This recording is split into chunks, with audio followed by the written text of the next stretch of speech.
Welcome everyone to the Ready for the Draft podcast. I'm your host, Gregg Schutze, and this is episode 2 of the 2022 podcast series where we take a look at the draft eligible prospects and get you ready for the NFL draft. And yes, I know it's only August and the draft isn't until April in Las Vegas, Nevada. But here's the deal. It's August, which means college football season's right around the corner. August 28th, we have a handful of games, and a week after that, Labor Day weekend, that's when the official kickoff of the college football season begins. NFL training camps are already in session. Last episode, I went over my Schutze Spotlight, Gregg's Gamers, whatever you want to call it, the All Schutze team, my guys that I am targeting, that I expect to have an impact at the next level. Went position by position, took a look at all of the guys that I expect to have an impact at some point in their pro career. Who's that going to be this year? That's going to be a big question. And really what I want to do over the course of the next 9 podcasts is really get everyone ready for the college football season. Who are the guys that we need to be on the lookout, who are draft eligible, that we really need to keep a close eye on? So through these next 9 podcasts, we're going to go ahead and break down my top 10, also take a look at a few other guys as well that you'll need to be paying attention to as you go week to week throughout the college football season. Look, there are a lot of games. There are a ton of games, 130 FBS programs, plus the FCS schools. What games are you going to watch? Which matchups do you need to key in on? Those are some of the things that I want to make sure that I do, to get you ready for that draft, ultimately in April. But to do that, all the work starts now. We need to figure out who the guys are going to be that we're going to be talking about next year in January, February, March, and April leading up to that draft. Who are the guys that are going to be the focus of that pre-draft process? We're going to start off with the quarterback position, and we're going to work position by position after that. Offense first, then the defensive side of the football, and that'll lead you right up to the college football season. So the quarterback position, what's interesting is if you look at the last few years of this draft, you look at 2018, Baker Mayfield, Sam Darnold, Josh Allen, Josh Rosen, Lamar Jackson, 5 quarterbacks taken in round number 1. Hadn't seen that before. Made history. Fast forward just a couple of years, and in 2021, we saw 5 quarterbacks go off the board, not just in round number 1, but in the first 15 picks.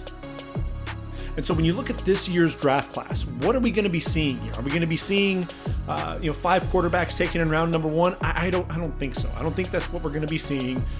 You look at the 2019 draft. We had Kyler Murray burst onto the scene there out of OU. He went number 1 overall. Daniel Jones, the veteran there from Duke, foregoes the senior season, enters the draft, top 10 pick there to the Giants. And then Dwayne Haskins, 1 year under his belt as a starter at Ohio State. He comes off the board, number 15 overall. He has a unique situation there with Pittsburgh Steelers. Possible redemption story there for him, potentially taking over for Big Ben whenever he decides to hang it up. Then you have Burrow, Tua, Justin Herbert come off the board in 2020. And then the wild card of Jordan Love. Green Bay still doesn't know exactly what they have there coming off the board in round 1. So I feel like this draft class, there are a lot more question marks than we have surefire first rounders. You look at the 2021 draft, we don't have a Trevor Lawrence, a guy that we can look at and say, this guy, we've been grooming him to be the number 1 overall pick for the last 3 years. We don't have a Justin Fields, a guy who, he was the one of the top prospects going to Georgia, ends up transferring to Ohio State. The redemption story in 2020, beating Clemson after that heartbreaking loss in the playoff a season before. And then you have Trey Lance, North Dakota State FCS program. The 28 touchdowns and 0 interceptions in his redshirt freshman season turned heads. Everybody wanted to see what this kid was going to do. Over 1,100 yards on the ground. COVID hits, only 1 game in 2020 against Central Arkansas. But the talk, everything that was there, this guy put together about as perfect a season as you could have. So all that talk swirling around him. Then you had the 2 guys, and this is really what teams are going to be looking for now. Who's going to be the next Zach Wilson? Who's going to be the relative unknown who rises up draft boards? And look, Zach Wilson, he was not an unknown by any means. 2018 as a freshman, had a fantastic season. You think about the Idaho Potato Bowl, throwing, he was perfect in that game, leading the Cougars to victory. 2019 struggled with some injuries, and the accuracy just wasn't quite there. So you really wanted to see which quarterback was going to show up. And man, did this kid ball out in 2020. My favorite quarterback to watch throughout the season. And one of my favorite players in that entire draft. I hope, big things are to come for him with Robert Saleh there in New York with the Jets. And then Mac Jones. You had Tua. Now you've got Mac. Comes right in. Everyone was talking about Bryce Young. Bryce Young didn't even see the field because Mac Jones, just supposed to be a transitional quarterback, balled out. I mean, this kid was a Heisman finalist, and yes, he didn't have the physical skills that some of these other guys have, but man, the mental makeup was second to none. So as we get to know some of these quarterbacks, I know everyone's going to be comparing him to that last draft class. Who's going to be the next Zach Wilson? Who's going to be the next Mac Jones? Do we have a Trevor Lawrence, or a Trey Lance, Justin Fields? I really don't think we do. This is a draft class where we know we have two quarterbacks at the top that really have set themselves apart from everybody else. And that's Spencer Rattler out of Oklahoma and Sam Howell out of UNC. After that, there are about 5 or 6 quarterbacks who could come off the board next. And the question is, could they be first rounders? Sure. And you look around, and a lot of people are already mocking 5 quarterbacks coming off the board in round number 1 again. But there's so many question marks. There's some inconsistencies to a lot of these guys' games. You really want to see what they're going to do in 2021. So yes, there are a lot of projections saying, hey, I think this guy is going to have a big year. But realistically, we have to look at this and really look at the entire picture and really where we're going. And you look at who's going to need a quarterback at the end of this season. Houston, the Texans. You've got Deshaun Watson and the whole saga there. His days as a Texan are numbered.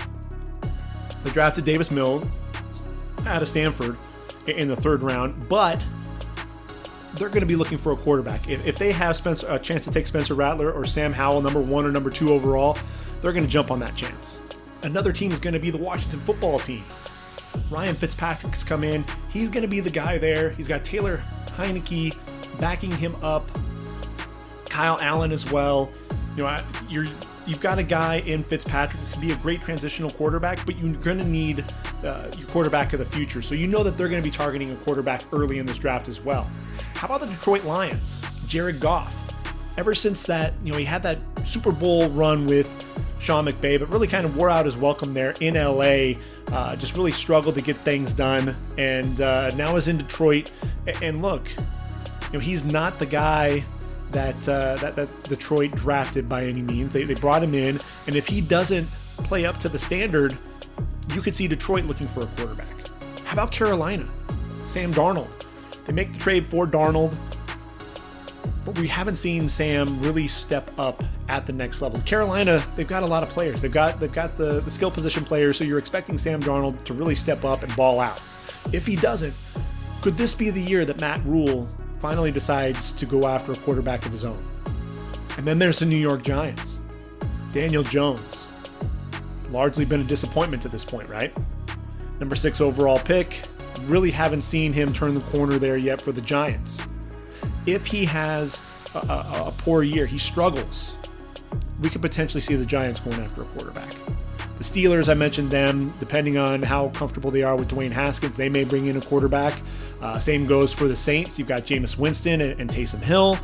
Denver with Drew Lock and Teddy Bridgewater. These are teams that could be on the board for a quarterback. But in terms of the situation, in terms of the teams that are looking for quarterbacks, it's not like this past season. The Jags, they needed a quarterback desperately, and they got one in Trevor Lawrence. The Jets, they needed a quarterback. They traded away Sam Darnold. They moved on. They let Sam move on. They get Zach Wilson. The 49ers, they had Jimmy G, injury prone, struggled at times there in San Francisco. They get their quarterback of the future. The Bears, they trade up. They get Justin Fields. They finally get a guy who looks like he could be legit. And that whole revolving door of quarterbacks in Chicago may finally come to an end. In New England, Cam Newton, that whole experiment hasn't really worked to this point. So yeah, Bill Belichick's going to look for a quarterback. So this year, there aren't as many situations. You're looking for teams that may very well be looking for backups and competition for the next couple of seasons. They may not actually be targeting a first rounder to ultimately take over the reins right away. So it's really going to be an interesting season as everything plays out. Obviously, that's just looking at things before we even enter the season. A lot can change, a lot can happen. Look, that's Dak Prescott. He doesn't really have a bona fide backup right now. And after the ankle a season ago, 2 MRIs on that arm. What does the future hold for Dak Prescott? That's the thing. We don't know what's going to happen going into the 2021 NFL and college football season, for that matter. So, we do need to take a look at these quarterbacks, though. Again, it's not the same draft class as a season ago up at the top. And so we'll work through these guys, and we'll talk about who I think is going to be that number 3 quarterback and some of the guys that are really looking to prove themselves in 2021. So without further ado, number 1 on the list, already mentioned him before, it's Spencer Rattler, Oklahoma, 6'1", 205, the redshirt sophomore. Come on. This kid, we knew who he was, coming out of Arizona, a kid who, on the same TV show that we saw Jake Fromm and Justin Fields, a kid who just comes in with the swagger, and got to see action in 3 games in 2019 backing up Jalen Hurts. Finally takes over the reins there in 2020. And look, Lincoln Riley, when you think about it, Baker Mayfield had him for 3 seasons, and you see what he was able to accomplish, number 1 overall pick. The very next season, Lincoln Riley again, number 1 overall pick with Kyler Murray, 2 seasons under his belt. Then he does the unthinkable with Jalen Hurts and takes him from being a guy who was just an athlete playing quarterback to a guy who actually looked like a quarterback under center, worthy enough to get a 2nd-round pick. Now you've got Spencer Rattler, and he's had 3 years with Spencer. Just imagine what he could do. Just think about this. 3 out of his last 4 quarterbacks could have the potential to all be 1st overall picks. I mean, that's just unreal. It's unheard of with what Lincoln Riley's doing there in OU. And you look at a lot of the guys that he's bringing in. Malachi Nelson, 2023 kid out of Los Alamitos, is the latest quarterback. You've got Caleb Williams already on the roster as well. Future is bright for Oklahoma at the quarterback position, no doubt.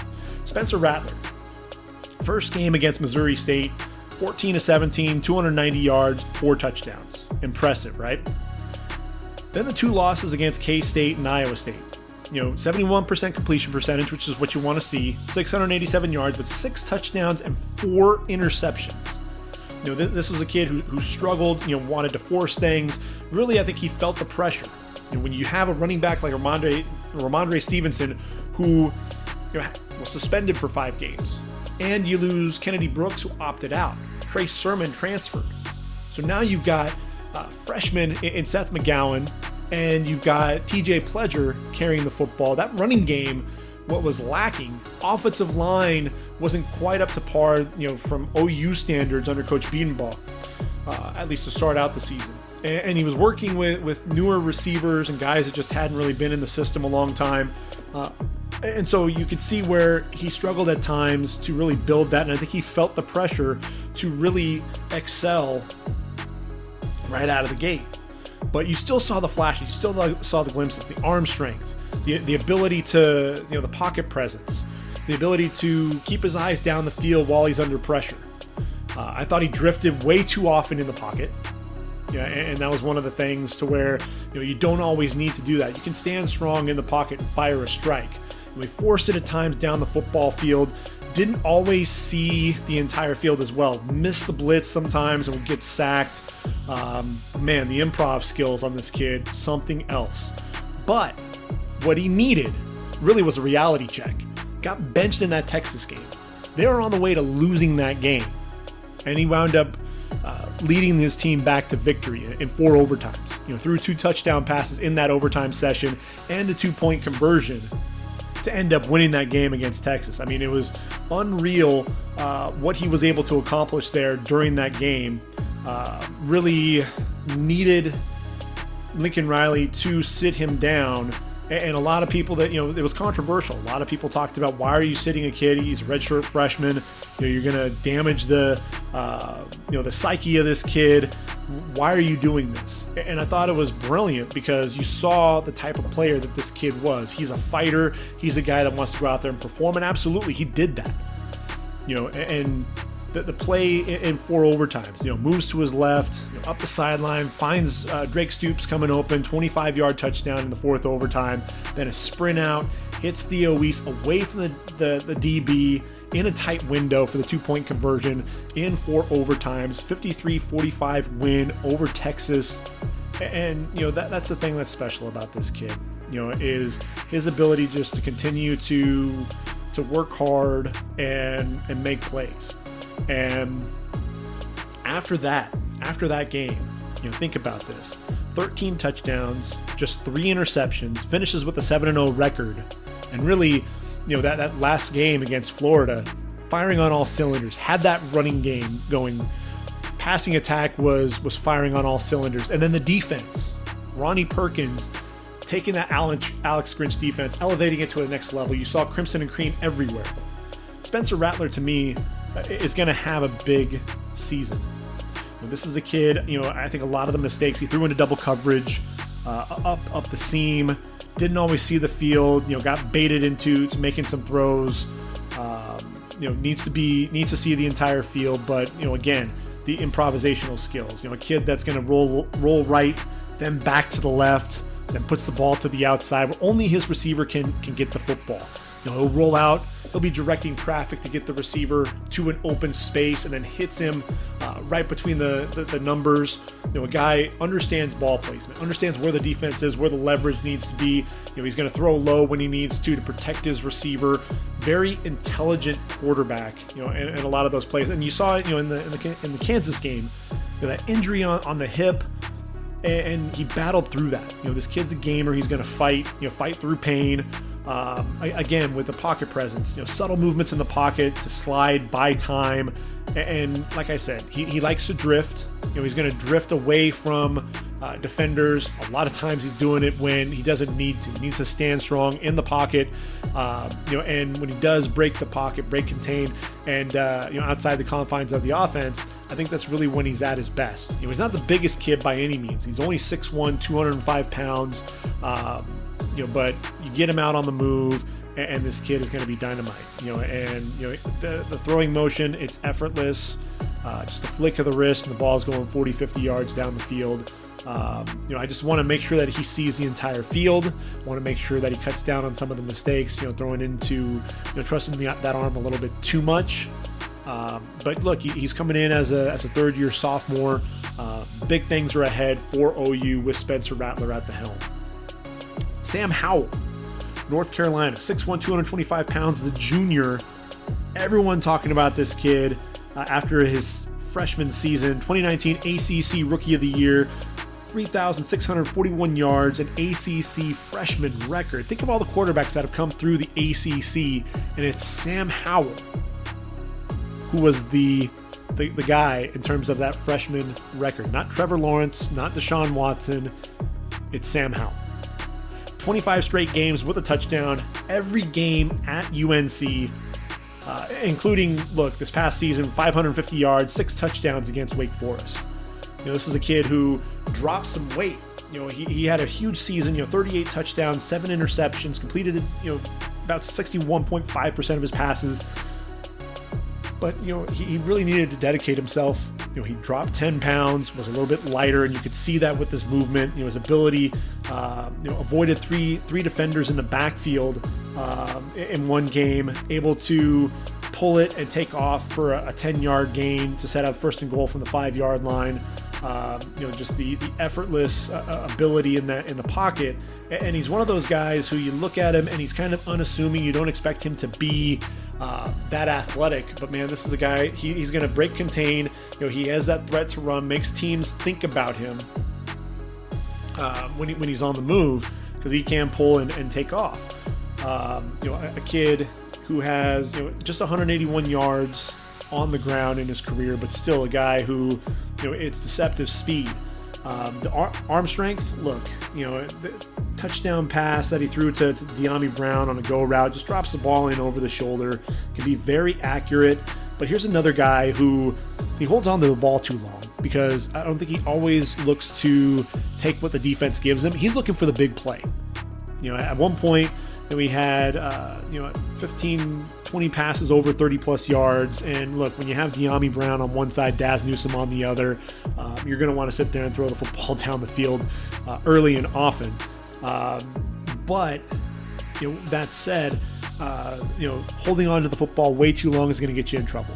You're going to throw late, sometimes across your body.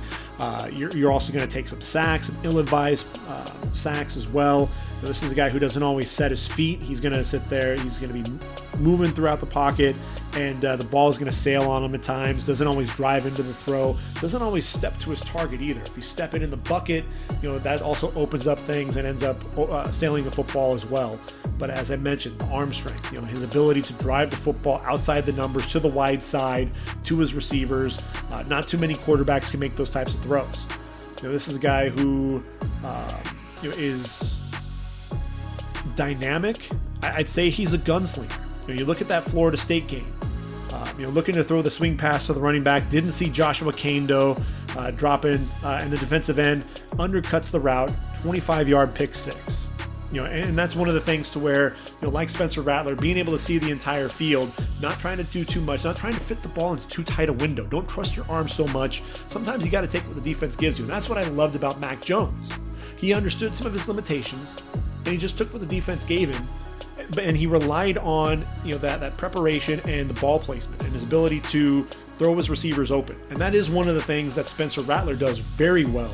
Is he's going to throw that receiver open. He's going to put the ball where only his receiver can make a play on it. He also does a really good job with a lot of those 50-50 balls, putting the ball where his receiver can make a play, back shoulder throws on the money. And so those are some of the things that I really love about Spencer Rattler. And you look at Sam Howell this past season, 68.1% of his passes completed, over 3,500 yards. Again, 30 touchdowns, 7 interceptions on the year. But a guy who... he's somebody who he needs to be a little bit more calm in the pocket, a little bit, allow himself to process things and not always try to go for that home run. The home runs are going to be there. But if a fighter were to try to knock somebody out with every single punch, you're not going to get anywhere. That said, I love his eye discipline. He does a great job holding the safety and then coming, to the left side, coming back to the right side towards the sideline, allowing his receiver to go get the football. And that's one of the things that I do like about him is a lot of times he's going to put the ball where only his receiver can make a play.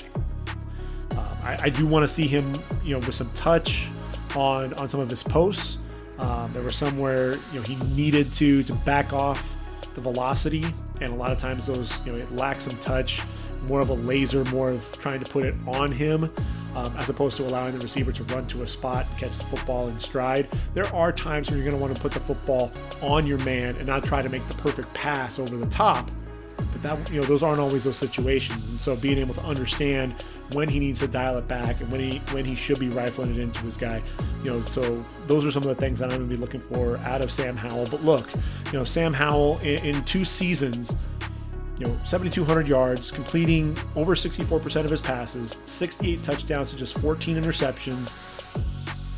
A guy who is polished as a junior coming into his 3rd season there as the starter for the Tar Heels. Expect big things.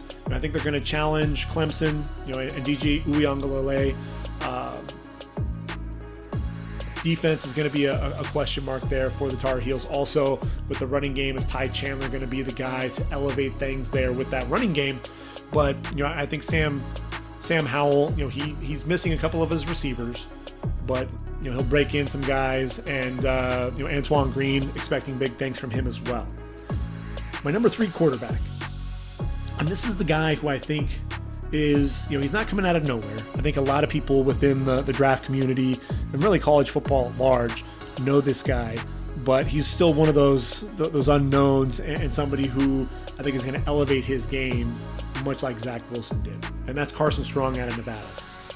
He's a group of 5 guy coming out of the Mountain West, and really, that Pacific Northwest kind of area, playing out of Nevada, 6'4", 215 pounds, the junior. Look, as a redshirt freshman comes in, with the Wolfpack, over 2,300 yards, 11 touchdowns, 7 interceptions, got himself into trouble a little bit, had a 2-3 record as a sophomore. Let's see.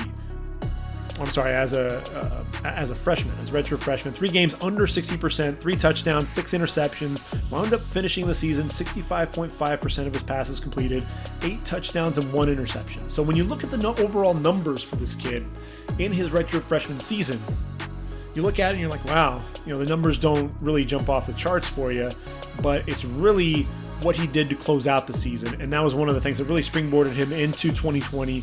And look, the Wolfpack, they did get 9 games in, and to this point he's thrown touchdown in 14 straight, have multi-touchdowns in all but the San Jose State game, 7 games over 65% completion percentage, 3 games over 300 yards passing, 2 games with 400 yards passing, and look, 70.1% of his passes completed, 27 touchdowns, just 4 interceptions.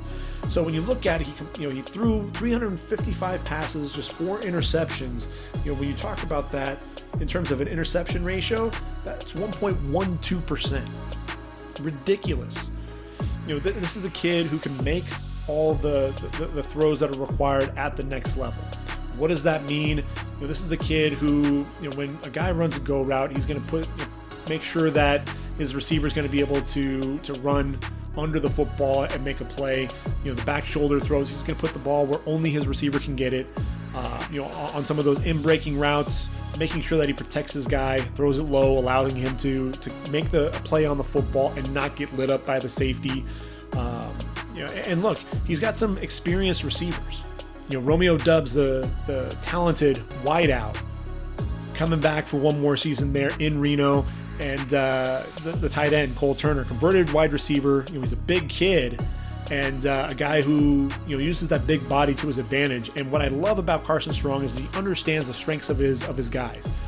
Cole Turner, I'm going to put the ball up where only he can go get it.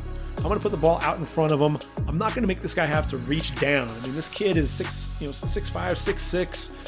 I'm not going to make him reach down. If I do need to throw down because, a linebacker might be looking, or a safety might be looking to light him up, that's one thing. But if he's on the move, I'm not going to throw it on his back hip, make him reach down for the football, lose his momentum. I'm going to put the ball out in front of him. And that's one of the things that I definitely appreciate for him. Back shoulder fades all day long with both of those guys. Shows an ability to climb the pocket. I like the pocket presence. I like the feet as well. Sets those feet and lets the ball fly. But the deep ball accuracy is really what I worry about. Against San Jose State, a game that I mentioned was the one game where he didn't have a multi-touchdown game. Had a receiver open, and aired it out over 42 yards in the air on a post, and overthrew his open receiver by 3 yards. Had a 3rd and 6 in that same game. Ball sailed, put it on a line to the wide side and just sailed it over his receiver's head. Putting the ball high on the outside on a stop route. Defensive back able to go up and high point the football, knock it away. So it's one of those things to where that deep ball accuracy, or those throws to the wide side, those longer throws, is where he struggles with some of his accuracy. The short, to intermediate, this guy's money. He's on, he's able to make some of those throws. He can put the ball outside the numbers to the wide side, drive it on the line. You did see that even in the San Jose State game, putting it on the line for 10 to 15 yards. He just needs to do it on a consistent basis. And that's really the biggest thing for me with Carson Strong. He is the prototypical pocket passer. He's not going to be a guy that's going to beat you with his legs.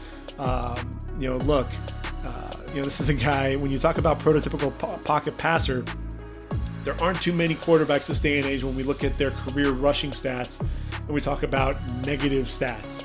But negative 97 yards, that's what he's put up in 3 seasons there for Nevada. He did sit out 2018 after playing just 1 game. But look, I think Carson Strong, you look at that, the 70.1% of his passes, a guy who was just money, very accurate, and a kid who's just supremely confident. and I'm looking for big things. I look at Jay Norvell and what he's doing there with Nevada. I like what they're doing on both sides of the football. They're a team to watch in the Mountain West. If you get a chance to watch Nevada, do it. You're going to love what they do on offense. I think this is an improving defense as well. Look, Jay Norvell, he studied under Bob Stoops there at OU before he got his own job with the Wolfpack. And I think he's doing some really good things. You'll see some of the same concepts that you saw from him when he was coaching. I believe he was coaching the receivers, working with Bob and Mike Stoops there at OU. And now he's got a really good thing going on the West Coast. So my number 4 quarterback, I've gone back and forth with this, but it's Malik Willis out of Liberty. 6'1", 215. Now, this was the Auburn transfer going into the season in 2020. Hadn't started a game since his high school senior season in 2016. So there were big question marks about what would he really be. We did see him, he played in 12 games for Auburn in his first 2 seasons there. Really carried the ball 28 times, which was really more than the 14 pass attempts that we actually got to see him throw. Ultimately transfers to Liberty, gets to play for Hugh Freeze. And I'll tell you what, this was a kid who really jumped on everybody's radar. Completed over 64% of his passes, 2,250 yards, 20 touchdowns, just 6 interceptions, and nearly 1,000 yards, 944 yards, 14 touchdowns, average 6.7 yards per carry. When you see some of those numbers, you start thinking about Kyler Murray or Trey Lance. And look, he's 6'1", 215. He's probably more like a 225, 230 type of guy. He looks solid. He looks very powerfully built. And you see that with the arm strength. Flick of the wrist, and this kid can just launch it, 40 plus yards. When I look at what this kid was able to do, against Southern Miss, 24-31, which is over 77% completion percentage, 345 yards, 6 touchdowns, no interceptions, just demolished Southern Miss.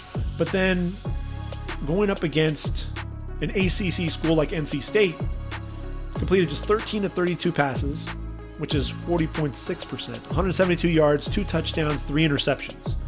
And that's the thing. When you look at Liberty and you're talking about the season, you have to kind of put some of it into context as well in terms of the schedule that Liberty was playing. 2020 was a unique season because we saw a lot of teams that were playing in conference only, didn't really expand outside things. And that was the thing that you saw most of those games. He did get to play against Syracuse, got to play Virginia Tech, and that was really the game that put him on the map. NC State was the one game that he struggled, and they lost 15-14 in that game. But Virginia Tech, I thought that was a very explosive game there for Malik Willis, and really kind of turned people's heads, and really helped put Liberty on the map. People started talking about the Flames. I think Antonio Gandy-Golden started getting things going. He and Buckshot Calvert there for a time, but Malik Willis, you got a guy who could be a potential Heisman candidate, for the Flames, and that's just something that you didn't really talk about with that program. So I think he and Hugh Freeze really putting that program on the map. And obviously, when you step in, you're going to be playing, a team like Virginia Tech, and in that game, he completed 2/3 of his passes, 217 yards, 3 touchdowns, no interceptions, also on the ground, 19 carries, 108 yards, and a score. And that was one of 3 games where he went over 100 yards. One of those as well was the win in the bowl game over Coastal Carolina, where he just went crazy, 137 yards on the ground and 4 touchdowns. He did throw a couple of picks, only threw for 210 yards. And here's the thing, he only threw for over 300 yards in just 2 games, and that was that Southern Miss game, and had another one against Western Carolina. And then Florida International threw for 285 yards, but Syracuse held him to just 182 yards. Virginia Tech 217 yards, and a lot of the damage that was done was with his legs. I think he's still developing as a passer, and that's really the biggest thing that I think excites a lot of people, because he has a lot of the traits. But I'm looking for him to really take that next step as a passer, and that was one of the things I think about with Dak Prescott. And being a guy who was just he was an athlete there at Mississippi State, and I saw that transition from his junior to senior season, where he turned into a quarterback who saw the entire field, was making all the throws, anticipating throws. We talk about guys who are anticipating throws, and Carson Strong, Sam Howell, Spencer Rattler, those are guys who throw their receivers open. And that was one of the things that I didn't always see with Malik Willis. You did see him with some of his back placement on the back shoulder throws, being able to put it on his receiver, but he struggled at times. I think that was one of the things that you wanted to see more of out of him, was that accuracy on a consistent basis. But when it was on, when you saw him, when he was dialed in, this guy can make all those throws. And the back shoulder especially, it seemed like he was putting the ball away from the defender where only his receiver can make a play, and that was extended drives for the Flames. And then you get the athleticism, and you allow him to make plays in the open field with his feet. That was one of the things that I thought was special at times. He needs to watch the ball security, carrying the ball one-handed away from his body. That can definitely get him into trouble at times. Had a couple of fumbles against Western Kentucky, very careless with the football. Potential is there. I think a big season could see his draft stock rise, but if he play, if ultimately it's the same season that we saw in 2020, to me, I'm not taking him in round 1. I may take a flyer on him in round 3, maybe a round 4 pick, but I don't know that I want to take him in round 1. And that's the same thing with Carson Strong. It's going to be a huge season for him as well, because he has the ability to elevate himself into the upper half of that first round, much like Zach Wilson did. But the consistency as well, if he regresses, then you could potentially see that draft stock slide into a mid-day 2 pick. The difference is I love the consistent accuracy there out of Carson Strong, more so than Malik Willis right now. Number 5, Matt Corral out of Mississippi, 6'1", 205. Another guy who's a gunslinger. Another junior, had 6 games with no interceptions. And really, he completed 70.9% of his passes with Lane Kiffin, over 3,300 yards, 29 touchdowns, but 14 interceptions. That's just not going to cut it. He's got to cut down on the mistakes there. Again, a gunslinger, a guy who's just going to try to take chances, and sometimes he swings and misses. Over 500 yards on the ground, 4 touchdowns, really a good athlete. Likes to get outside the pocket. I mentioned those 6 games with 0 interceptions, but then when he goes up against Arkansas and LSU, Arkansas completed just 52.6% of his passes, 200 yards, 2 touchdowns, 6 interceptions. And then against LSU, 55% of his passes completed, 251 yards, 3 touchdowns, 5 interceptions. So when you think about it, those 14 interceptions, 11 of them were in just 2 freaking games. And then he follows that up. This is a program that had a 1-4 record. Takes on Vanderbilt and South Carolina. Has 7 total incompletions in those 2 wins. Completes, for 925 yards, 10 touchdowns, 0 interceptions. Who is this guy? Which is it? Is it the guy who can be supremely confident, very accurate, and a guy who is just going to run that Lane Kiffin offense and propel that program to the next level in the SEC? Or is he a guy who's going to sit there and make a lot of mistakes in the pocket, try to fit the ball into too tight of a window, that trusting that arm a little bit too much, that swagger, and really trying to make plays that aren't there? Who is he? That's really going to be the big question. But he was fun to watch against Alabama. On a bootleg, outran Will Anderson. In the backfield, ended up picking up 14 yards. Loved what he did with Kenny Yeboah on this cross, 68-yard touchdown, hits him in stride. There was another perfect throw over the shoulder to Elijah Moore up the sideline, just off his hands. You watched him roll away from pressure to his left, throws across the middle, a low throw to Elijah Moore for 26 yards. putting the ball, again, if he's going to throw the ball over the middle, safeties are going to be there, throwing it low, protecting his receiver. You want to be able to see that. 2nd and 22, slips off a defender, able to hit more down the field, gets another first down. Play action pass.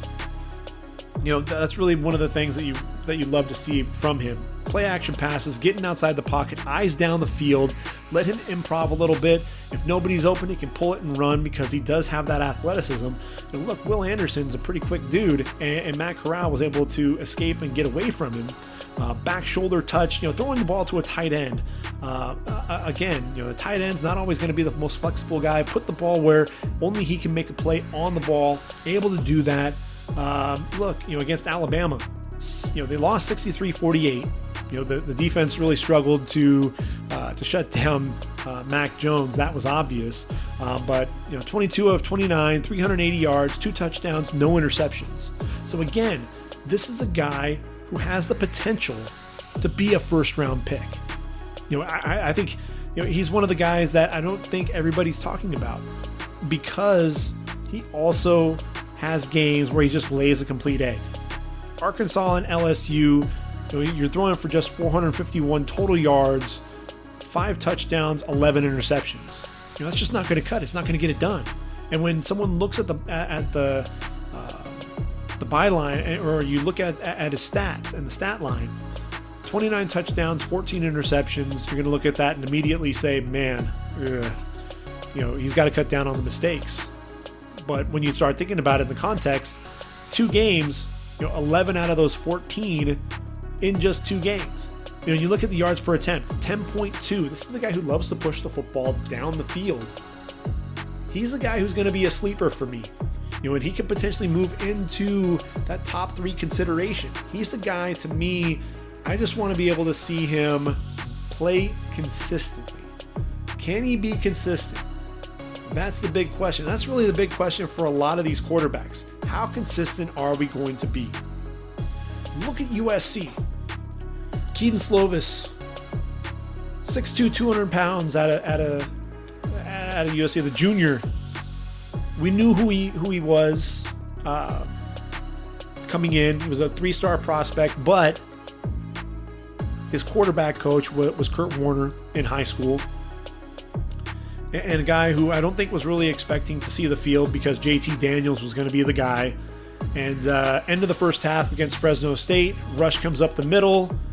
JT Daniels tears his knee. Rest is history. Kedon Slovis takes over there for SC. And yes, there were some mistakes as a freshman, threw 9 interceptions. But look, over 3,500 yards, completed 71.9% of his passes, 30 touchdowns. This is a kid who was on the money. Two of his 4 losses as a freshman, 3 interception games against BYU and Oregon. Had 3 games with 400 yards, 1 with 500 yards, and in those last 3 games of the season, he completed over 78% of his passes, 1,181 yards, 10 touchdowns, and 0 interceptions. Threw for 515 yards against UCLA. He did have the concussion against Utah, and that was a concern there. Obviously, then you had the shoulder injury against Iowa, looking to throw, and AJ Epinesa gets by Austin Jackson, hits that arm, and he was having issues with that shoulder, and he looked like a different quarterback in 2020. He really did. The arm strength just didn't seem to be there. I thought that there were some throws that he was sailing, that a lot of times he was driving the football and hitting the receiver. 2020 was a weird year for the Trojans, man. He still completed 67% of his passes, threw for over 1,900 yards in 6 games, 17 touchdowns, but 7 interceptions. And on the interceptions, he didn't see the entire field. I mean, you watch that Oregon game, didn't see defenders sitting on routes, throwing late, balls being picked off. But here's the thing with USC, and you look at Graham Harrell. Graham Harrell runs that air raid offense, and he is so stubborn as an offensive coordinator. You look at short yardage, you look at the running backs, and they're getting just lit up. Why? Because they're not even playing under center. They're not having a quarterback sneak or anything like that. They're playing from the shotgun. and the running backs are getting drilled. Very rarely did you see USC complete, or convert on a short yardage play or a fourth down, because they weren't doing what everybody else was doing. I'm going to stay out in the shotgun formation. It's just not what we do. Really? It's not working. And then everyone figured out how to beat them. You play zone. Utah, when he had that concussion, Utah was supremely confident in their secondary. They had Jalen Johnson and Julian Blackmon, Terrell Burgess, all guys that are playing at the next level, right? What happens? Michael Pittman just absolutely torched them. They brought in Matt Fink, who was a third-string quarterback, and USC puts it on Utah. They wind up winning the game. But Washington, Oregon, these other teams, they figured it out. We're going to just go ahead and play zone, rush 3, drop 8, and see if you can beat us that way. And the thing with it was, Graham Harrell was looking to attack the sideline. Middle was wide open. I mean, in that zone, there were holes left and right. And thank goodness for Amon-Ra St. Brown, who knew how to get open. He was finding some of those holes when plays would break down. He'd find a hole in the zone, usually over the middle of the field, and that's when things would work. And the crazy thing was USC just continued to win football games. They continued to win despite just some of the questionable play calling and some of the things that were happening. They still found a way to win. And what's crazy is Kedon Slovis was a completely different player in the fourth quarter. Suddenly, he wasn't forcing the ball because he had to make plays. And he was just letting it rip. He was struggling with that offense because he had to be patient. And the thing was, that offensive line, pretty porous. They were allowing a lot of pressure on him. So he's waiting for guys to get open. Guys were attacking the perimeter, and that zone, they're just sitting down, and he can't find anybody. He panics, he ends up rushing a throw, and either he's sailing the ball, or he's throwing it to a guy that he didn't see because he's just trying to get rid of the football and see somebody who might be open and gets the ball there. Then all of a sudden the fourth quarter hits, and man, you've got a different quarterback. He's just leading the team down, and game after game, this was a guy who was making plays at the end of the game, and it made you shake your head. Just how in the world is this team continuing to win football games? But Kedon Slovis, that's the thing. The accuracy, his ability to throw his receivers open, putting the ball on the money, making throws that very few quarterbacks can make. And I think that's one of the things that he still has. The question is going to be, are we going to see a 2019 quarterback that came in as that true freshman, or are we going to see the 2020 quarterback who really struggled to get things going? A lot of it, I think, is going to depend on what Graham Harrell is doing with the play calling. Is he going to take what the defense actually gives him? Because look at what LSU did again, with Mississippi State there in the SEC. They ran man-to-man, and it looked like KJ Costello and Mike Leach, they were going to just kill the SEC with that offense. What does every other defensive coordinator do to Mike Leach? They run a zone. Mike Leach struggles after that. Graham Harrell's a Mike Leach disciple. Guess what? You're going to have to change things up. You're going to have to take what the defense gives you. You're going to have to attack the middle of the field, allow your receivers to make plays. You've got a stable of receivers. Allow Kedon Slovis to be able to do that. And that's one of the things that you have to see. This is a kid who isn't, he's not afraid to stand in the pocket and let it rip and take a hit if he needs to. And this is a guy who has that subtle movement in the pocket, a guy who, it doesn't take much for him to step up and sidestep the rush and, keep his eyes down the field, set his feet and fire and hit his receiver down the field. That was one of the things you watched him, the back shoulder throws, putting the ball on the money to his receivers, but a lot of times that was late in the game. Earlier in the game, you'd see him putting the ball, on a back shoulder throw into triple coverage, and the ball kind of sails on him, or it kind of hung up in the air, and sometimes his receivers had to bail him out. Man, when he was putting the ball, leading the team down on these game-winning drives, finding tight windows over the middle, putting the ball on the money. But you wonder about that shoulder. That's really the biggest thing, and the biggest concern that I have for him is, are we going to see a guy who can just really let the ball go, or are we going to see those wobblers? Are we going to see the balls that just would hang up because he can't drive the ball to the wide side of the field? He can't drive the ball outside the numbers. If we see that Kedon Slovis, not only is USC going to be in trouble and Clay Helton's probably going to get fired, but Kedon Slovis, that draft stock is going to take a hit. So I'm really hopeful that he steps up and has a big season. And I really hope that shoulder's in good shape. So the next quarterback on the list, you have to go to JT Daniels. From one USC Trojan to another, right? He's got the SC tattooed on him, but he transfers to Georgia. Obviously, after the performance Kedon Slovis had in 2019, JT Daniels, look, I think it made sense for him to go ahead and transfer out. He was putting together a hell of a first half there against Fresno State, though. 25 of 34, 215 yards, threw a touchdown and a pick, but completing over 73% of his passes. He was really understanding the offense, quick throws, getting the ball out, making very accurate passer. As a true freshman, I thought he tried to do a little bit too much. 14 touchdowns, 10 interceptions, completed under 60% of his passes. And here's the thing, this is a guy, he's a football junkie. He makes his own binders, his own playbooks. This guy eats, sleeps, and breathes football. Left Mater Dei early so that he could roll early at SC. Comes to Georgia and he sits behind two quarterbacks. Stetson Bennett, struggled at times, in there, and ultimately, he finally gets his chance for the last 4 games. And what he does there at Georgia, first game out, 28 of 38, 401 yards, 4 touchdowns, and ends up finishing the year completing over 67% of his passes, over 1,200 yards, 10 touchdowns, 2 interceptions. And now Georgia, that's his team. We're going to see him in the SEC taking on some of the top-level competition, top defenses, and that's really what we want to see from your quarterback is, can he make all the plays?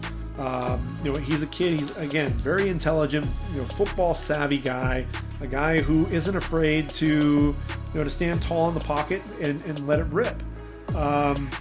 Georgia, when you look at 2020 in those last 4 games of the season, they took on Mississippi State, South Carolina, Missouri, and Cincinnati.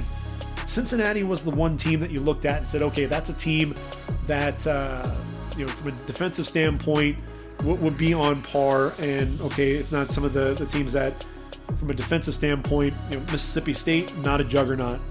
South Carolina, Missouri, not juggernauts either. Cincinnati, though, had a top-notch defense, and you saw that JT Daniels was more than up to the task taking them on. And this is a kid, he's got the arm strength. I think he's another guy like Mac Jones, who the football IQ, understanding where to go with the football, the ball placement, being able to hit his receivers in stride, allowing them, throwing them open, getting rid of the football and making plays before anybody's out of their break. That's one of the things you really want to see. And I mentioned that Cincinnati game, completed over 68% of his passes, 392 yards and a touchdown, getting Cincinnati, 24-23 win in that bowl game. I want to see what a full slate of games looks like for JT Daniels in the SEC. I want to see him take on some elite defenses, and I think that's really going to be what's telling for me when I look at JT in terms of this draft class. I think he's still one of those guys. I think the upside is absolutely there, but there are some question marks. So I want to see what he does out of the gate against Clemson in Charlotte, North Carolina. What can he do against that Clemson defense? That front four is scary, and then you've got a secondary that is young, but man, they're good, led by Andrew Booth. You've got Auburn there on October 9th at Auburn. Jordan-Hare Stadium, what's that going to look like? You've got Florida October 30th in Jacksonville. That's going to be a game to watch as well. So, there are some things when you look at Georgia, and essentially if he makes it through all of that, then you're looking at Alabama in the SEC championship. So, Georgia, there's a lot riding on this season for JT Daniels. If he's able to navigate that season, take on some of those top defenses, and perform at a high level, then we could be looking at JT Daniels as one of those quarterbacks rising. But again, there's still too many question marks with him. And are we going to see a guy that can really step up and elevate that game like we saw in 2020? So that's a big question mark for me. I'm looking forward to seeing what he can do. Now look, JT Daniels, another guy who's going to be more of a pocket passer, not very mobile. But look, when you look at Mac Jones and you look what he did, at least in that first game in preseason. Again, I know it's preseason, but still, Mac Jones showed that he belongs at the next level. I think guys like JT Daniels and Carson Strong as well, guys who are prototypical pocket passers, guys that aren't going to be breaking the pocket very often. I think it bodes well for them and their draft stock overall. Desmond Ridder, Cincinnati, 6'4", 215 pounds, a guy who in 3 straight seasons for the Bearcats, over 2,800 yards in total offense. A guy who, just 20 interceptions in his career, 57 touchdowns, threw over 6,900 yards, and has rushed for over 1,800 yards and 22 touchdowns, including 12 this past season. 11 straight games with a touchdown. Threw 3 interceptions against USF. The Bulls got to him there, but 3 the rest of the entire season. When you look at a couple of games against SMU, 8 carries, 179 yards, 3 touchdowns. And then against Houston, 12 carries, 103 yards, and 2 touchdowns. Had only 2 300-yard games as a freshman.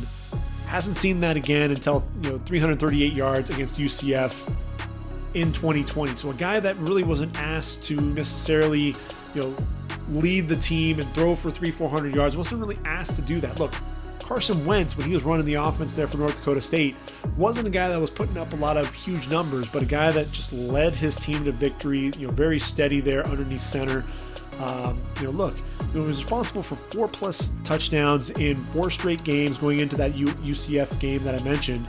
But a guy, the ball jumps off his hands. You absolutely see that. Throws with good anticipation. A guy who, again, is going to lead his receivers away from the defense, throwing them open, putting the ball where only his receiver can get to it. There was a play there against UCF. Hit Jordan Jones on a corner route, 34 yards, put the ball outside the numbers to the wide side, dropped the ball in. But then he turns around and threw over the middle to his tight end, near pick. So consistency is one of those big things for him, and needing to cut down on some of those mistakes. But you love to see him throwing far hash to the sideline. With velocity, putting the ball on a line, the athleticism, his ability. I mean, he jukes some guys in the open field, and is 6'4" and 215 pounds.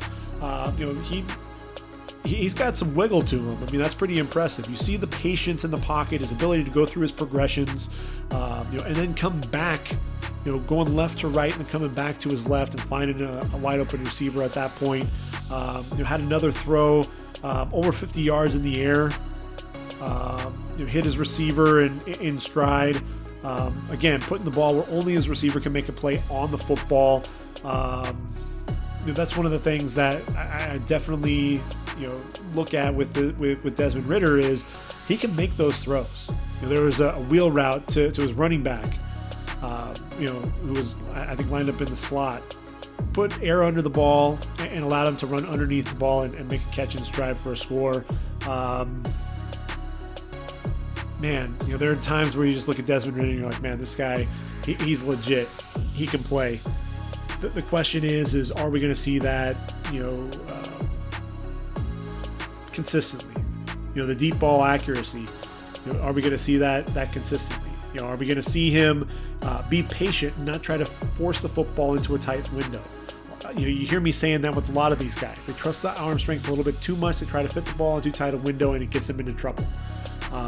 Or they're rolling out, they try to trust their arm a little bit too much, and they'll throw late back across their body over the middle, and that's going to get him into trouble as well.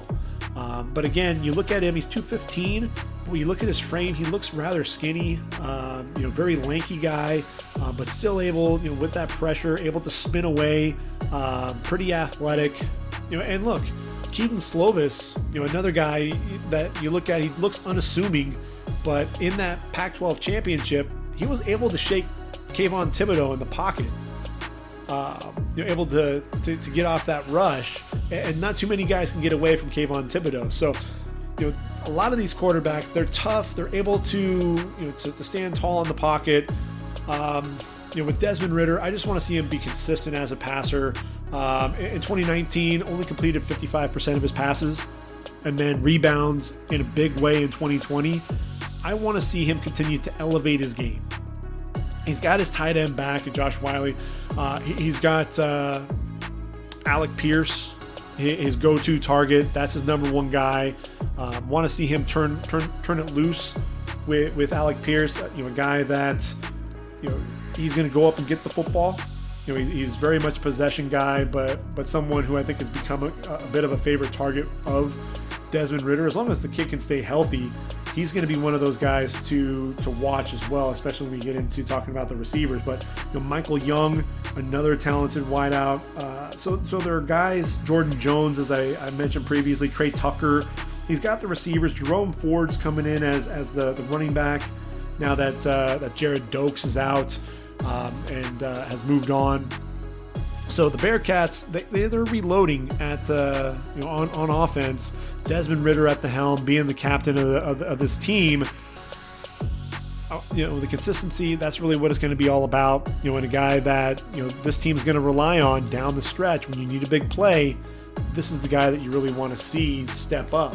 And with Cincinnati, they lost that bowl game to Georgia, as I mentioned, and in that game, Desmond Ridder, he's going up against a top-notch defense like Georgia, and Ridder, he completed just under 65% of his passes, threw for 206 yards and a couple of scores, but paid the price in the backfield, and got sacked a couple of times, and so that got him into trouble a little bit.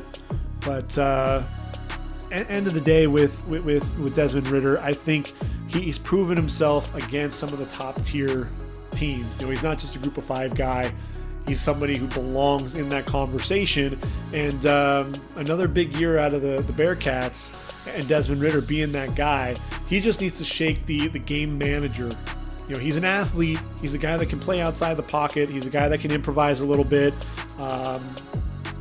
But I think that game manager still, he's not a guy that's going to go out there and win it with his arm. He might win it more so with his legs than his arm right now. I want to be able to see him step up. And when you need to make that throw, if it's 3rd and long, your game's on the line, what are we going to see out of Desmond Ridder? And that's really going to be the key of this season, in my opinion. That's really what you want to see. I mean, because look, really, Cincinnati, they had that game. They had that game won. Going into the fourth quarter, they were up 21-10, and Georgia fired back and wound up winning that game. 3 seconds left. Jack Podlesny kicks the field goal. They go up 22-21. Zizo Ojulari gets the safety to end the game. They end up winning 24-21. But again, Desmond Ridder, a guy that a lot of people in the mainstream media aren't really talking about. They're talking about a lot of the other guys. I look at Desmond Ridder, and I see a guy who he's got all the tools, and I wanted to see this kid elevate the game a little bit more. I like him more than Malik Willis, to be perfectly honest. I'm not as high on Malik Willis as a lot of people are right now, and I hope that he comes out and Malik Willis has a big year. I don't know if we're going to see that happen. Then you move to Phil Dracovic there out of Boston College. A lot of these guys, smaller guys or lanky guys. Phil Dracovic looks like Ben Roethlisberger out there. 6'5", 236 pounds. He was a big recruit for Notre Dame, and then ends up transferring to BC in 2020. 61% completion percentage, over 2,500 yards, 17 touchdowns, just 5 interceptions. A guy who you're going to see stand tall in the pocket. He's not afraid to take a big hit. He likes to go through his progressions. He can be very patient as a passer.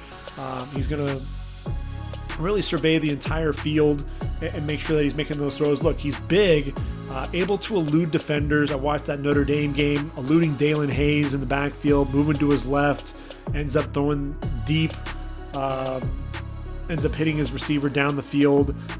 He's a guy that he's an interesting watch because he looks tremendous on some occasions, but not always. And it sounds really weird, when you say it like that, but he really does. You'll watch him and he'll retreat. He'll have a guy in his face, and he's trying to make a play. He's getting outside the pocket. He'll retreat a little bit, extending that play, and then he ends up completing a pass, throwing the football down the field, hitting his receiver in stride, or throwing the ball where only his guy can make a play on it. Loved Hunter Long. That was really a security blanket. And then Zay Flowers, a receiver that people aren't talking about, that people should be talking about in the ACC. But here's the thing. A lot of times you watch him throw a fade and there's just way too much air under the football, and defenses are able to recover and make a play on the football. Also threw a ball to the wide side, 21 yards on a play against Notre Dame, trajectory way too high, and the ball ended up being underthrown, and Jeremiah Owusu-Koramoah was able to reach back and break up the football. Better throw when he probably completes the pass. Then he turns around, waits for the receiver running down the field, down the middle of the field. As he broke inside, let go of the football, gets hit by Kyle Hamilton, ends up allowing the receiver to go up and make a play on the football, 40-yard gain. But the accuracy, consistency, that's where you kind of worry a little bit with him. That Notre Dame game, 8 of 20, 171 yards and a touchdown, had a couple of big plays there. Finishes the game 18 of 40, 272 yards, a touchdown, or 2 touchdowns and an interception. So he's somebody that you worry about because he forces the football, not always accurate, and he gets himself into trouble because play action, this guy retreats.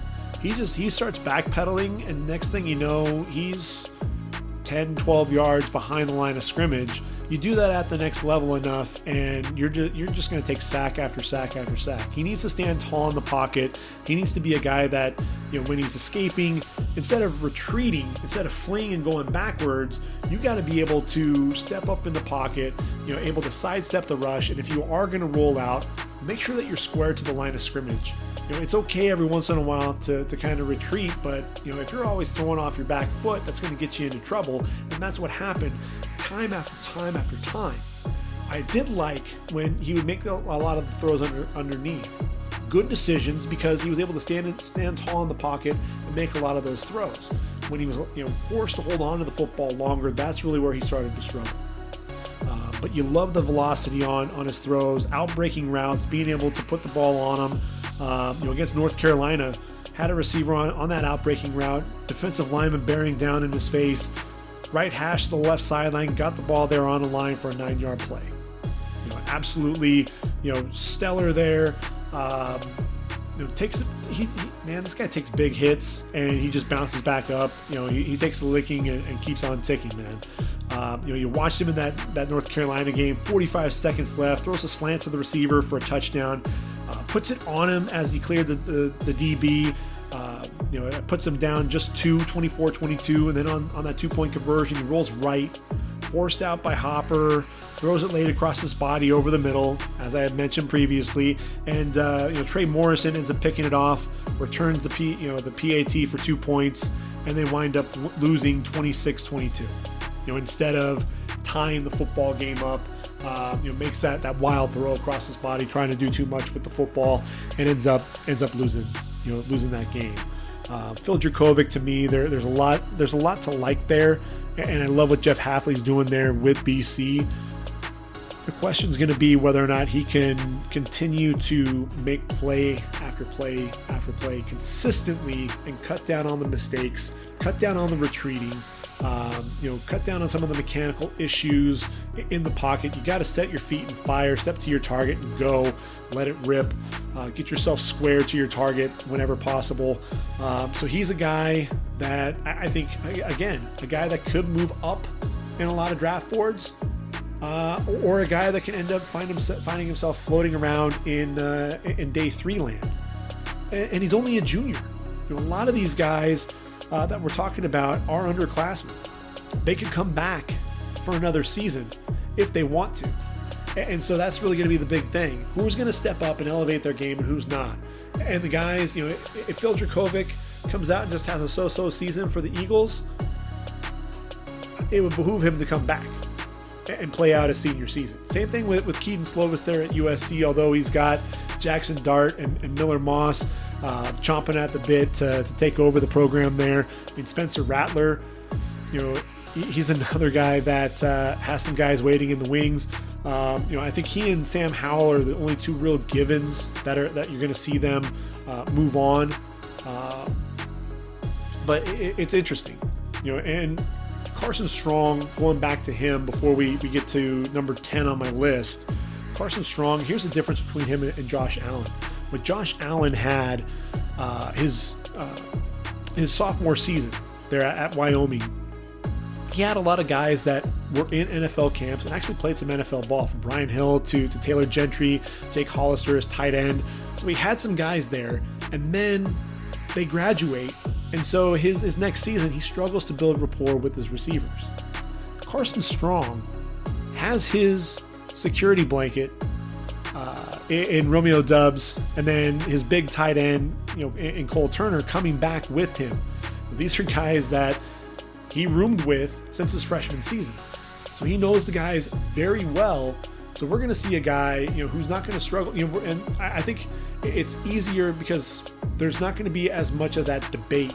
Josh Allen, there was a lot of criticism with his game, and it was because, look, you look at the guys that he lost, and he struggled to build some rapport with those guys, and that's really what you saw there. Were they really accuracy issues? Is the timing off? Really what's going on? You're playing a lot of guessing games there. Not so much with Carson Strong this year. So that's going to be one of the things I think that's going to be a difference between the two of them. Josh Allen, it was kind of an unfair comparison when you watched him play. And I really fell into that trap too. He was under 50% or under 60% completion, ends up at the next level throwing over 60%, and just balling out, signed that big contract now. So I think it'll be a much fairer evaluation when you watch Carson Strong this year. Which leads me to number 10, and that's Brock Purdy right now. Iowa State, 6'1", 212, the active leader in the FBS, over 8,900 yards, 62 touchdowns, 25 interceptions. Look, he's limited athletically, and that arm as well. As a sophomore, 12 straight games with a touchdown until that loss to Notre Dame in the bowl game. Had 7 games with an interception, though, so that's one of the things that concerns you. 2 games with 3 interceptions as a junior. The games against Baylor and OU in the Big 12 championship. So definitely the bigger games, he struggled, especially against some of the better defenses, guys that were putting pressure on him. But there are a lot of things to like. He's another guy. He's an intelligent guy. He's a gamer, a guy who is going to throw his receivers open. Whenever possible. He does a really good job. He's got a couple of freakishly big tight ends in Charlie Kolar and Chase Allen coming back. Also has Xavier Hutchinson, who's over 6'3", at receiver as well. Needs to make sure that he sees the entire field. Look off for defensive back from time to time. Look off the safety. Don't stare down your receivers. Had that really terrible pick 6 where he just kind of threw the ball up to try to make a play. And I think he was trying to throw it away, but it was just ugly. He needs to be smarter, take care of the football, not try to do too much. Look, you got Breece Hall running the football. You've got a decent offensive line coming back, and you've got a lot of weapons there. If you just take what the defense gives you and just be a polished quarterback there and not do too much, understand who you are, and he's not going to be more than a game manager. He's going to be a day 3 guy. But I think he gets drafted because this is a guy who's been consistent there at Iowa State. He's done a lot of really nice things with that program. But that said, he's got a lot of guys that are knocking on the door to potentially break through and be considered in that top 10. One's going to be Kenny Pickett out of Pittsburgh. He's 6'2", 220 pounds. He played in 9 games last season. When you look at him, 2 straight years with 13 touchdowns and 9 interceptions. A guy who, right around that 60% completion mark, and so a guy who I think, he's Pittsburgh tough, a guy who I think can make a lot of plays, but he needs to cut down on the mistakes. A guy who I think can be a really solid game manager at the next level. I think one of the X factors is going to be Caleb Ellaby out of Western Michigan. This is a guy playing in the MAC, another group of 5 guy, 6'1", 215 pounds, and really he put himself on the map in 2020. Didn't play in 2019. 2020 through the 6 games, man, over 64% of his passes completed, 1,699 yards, 18 touchdowns, and just 2 interceptions. So, this is a guy, when you talk about the interception percentage, you're talking about a 1.3 versus the 1.12 for Carson Strong. But that said, you're still talking about a guy who made a lot of really good decisions. A guy who I think he's strong in the pocket, mobile, not much of a runner to this point in his career, but a guy who I think can get outside the pocket, can extend plays, can be an improviser at times. He'll be a lot of fun to watch there. Minnesota's Tanner Morgan. He's 6'2", 215, another guy who's going to be a game manager. And really the question is which quarterback's going to show up? In 2019, Minnesota had that magical season. Completed 66% of his passes, over 3,200 yards, 30 touchdowns, did have those 7 interceptions. Comes back in 2020, plays in 7 games, under 60% completion percentage, just 1,374 yards, 7 touchdowns, 5 interceptions. Looked like a completely different quarterback. Didn't look draftable in 2020. So again, for him, had to come back in 2021. And look, he doesn't have Rashad Bateman, but he does have some receivers led by Chris Ottman-Bell. He's going to have to step up and show that he can be a guy if he even wants to get drafted. And really, if he doesn't have a big year, then PJ Fleck and the Golden Gophers are going to struggle in Big Ten play. UCF's Dylan Gabriel, the next 2 quarterbacks we're going to talk about are the diminutive quarterbacks of sorts. Dylan Gabriel, they say he's 6 foot. I don't buy it. I think he's under 6 foot, 186 pounds. A guy who took over for Mackenzie Milton. Was battling obviously that knee injury, gruesome injury. Now he's back he's at Florida State, and I hope that he has a big year there for the Seminoles. When you look at Dylan Gabriel, he's a junior. Right around 60% completion percentage, 61 touchdowns, just 11 interceptions. Little guy, but has a strong arm, a guy that moves really well in the pocket, a guy that doesn't make a whole lot of mistakes. UCF, it's going to be interesting. You don't have, Josh Heupel there leading the show and leading the charge for that offense. So that's going to be one of the question marks that you're going to, what are you going to see out of him? Are you going to see the same playmaker that you've seen running that offense, and that's really going to be a big question mark for me. I'm not sure really what we're going to see out of Dylan Gabriel this year.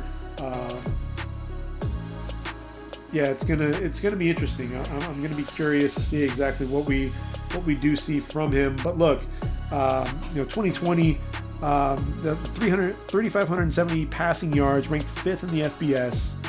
32 touchdown passes to 4 interceptions, like I said.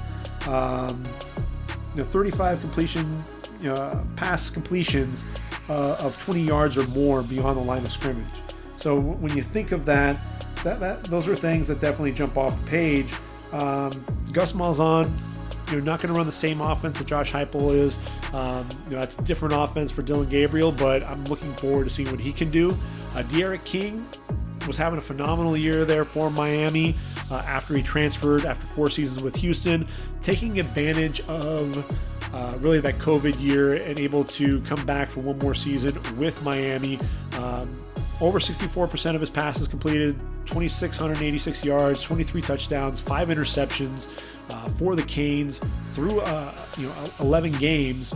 Also have 538 yards and 4 touchdowns on the ground. This is a guy who can be a playmaker, a guy who has tremendous speed, very elusive on the outside as well. From an arm strength, I think he's limited athletically.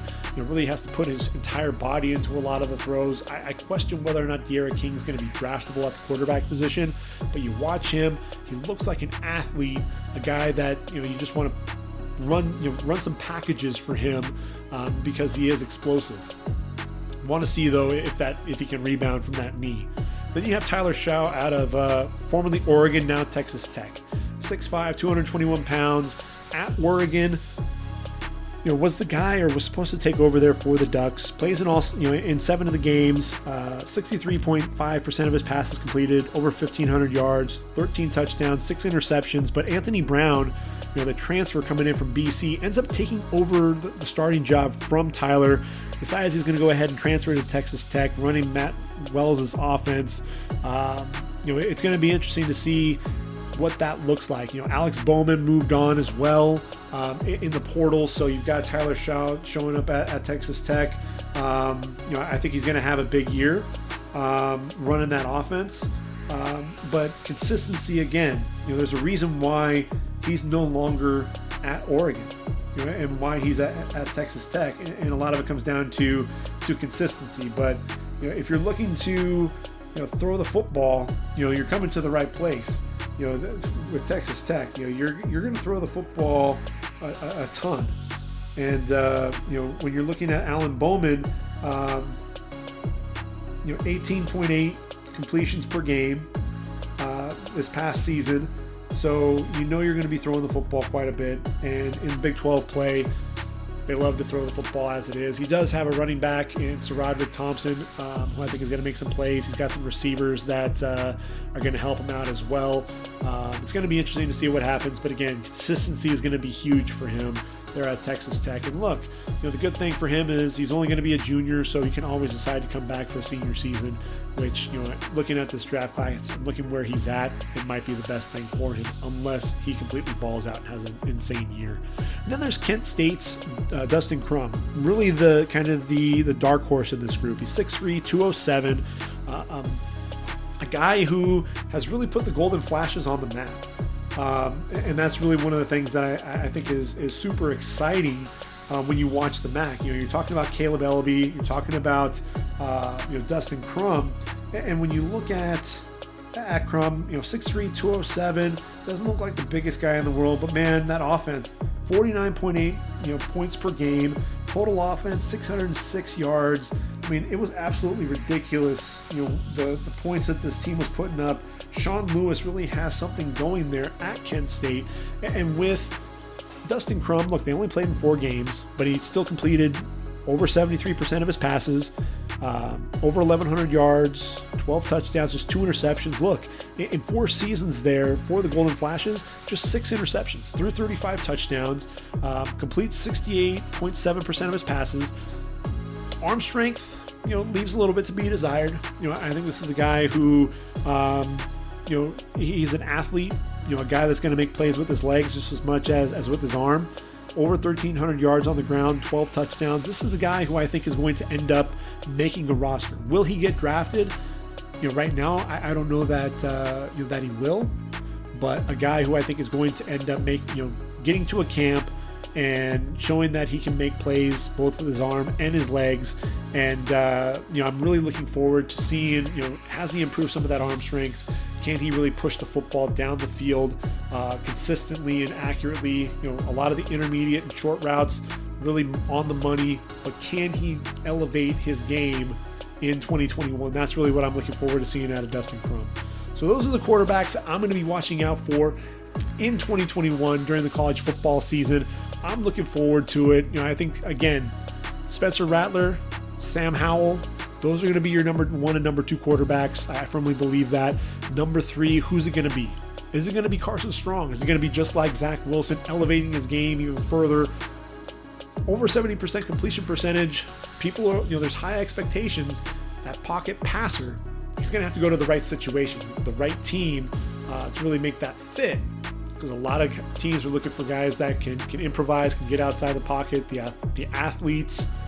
He's a true pocket passer, but in the right situation, I think he could really shine. And Matt Corral, another wild card. Can Lane Kiffin help him cut down on those mistakes?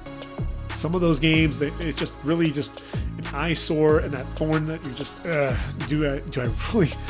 is that really what I want to deal with there? But I think Matt Corral has a lot of skills, a guy who could potentially be that number 3 quarterback in this year's draft class. And then you obviously have Malik Willis that everybody loves there at Liberty. He and Hugh Freeze really flying high. I'm curious to see what he can do, how he can elevate his game coming into 2021. Can he be a more accurate passer? I think that's going to be one of the biggest things. Can he be consistent? Because we know what he can do with his legs. I just want to see what he can do with the arm, especially if he's pushing the football down the field. When you look at when you look at who he's playing this season, they start off with Campbell, Troy and Old Dominion. He does get Syracuse on September 24th. UAB, Middle Tennessee, ULM, North Texas, UMass. Finishes the season out with Ole Miss, Louisiana, and Army. So yeah, I'm looking at him. He's got Josh Mack in the backfield. He's got some really good receivers, returning all 5 of the starters on his offensive line. Liberty should have a big year. They should be winning a ton of games. But I want to see if Malik Willis can elevate his game. That's going to be the biggest thing. And that game against Ole Miss, it's going to be a showdown between him and Matt Corral. Guaranteed you're going to have a ton of scouts at that game. It's going to be in Oxford. And so it's going to be a fun game to watch. That's going to be one of the showcase games for me from a quarterback standpoint. I mean, you had Grayson McCall taking on Zach Wilson last season. And look, Grayson McCall, I didn't talk about him.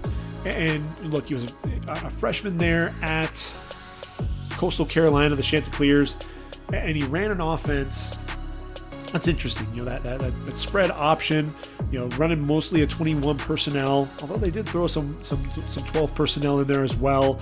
A lot of RPOs, which is what you see at the next level. A big season out of Grayson McCall.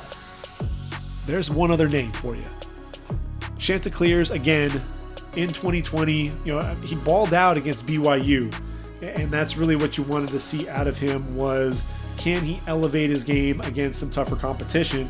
Chanticleers, I want to see him continue to develop. He's got some weapons. He's got Hiley the receiver. He's got Likely the tight end.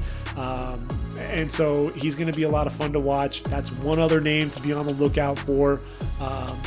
Had the one season as a freshman and, incredibly accurate through just 4 interceptions on the year. He's another guy to really be on the lookout for as well.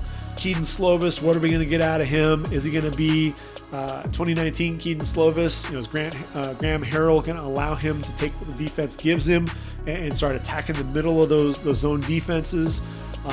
Desmond Ridder, are we going to really see him elevate his game to take Cincinnati to the next level?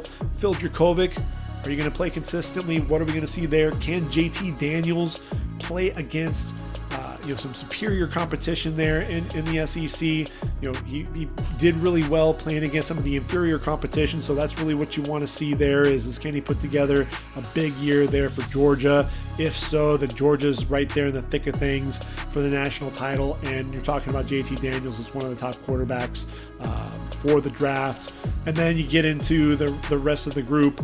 I think Brock Purdy, Tanner Morgan, really your game managers. Kenny Pickett as well.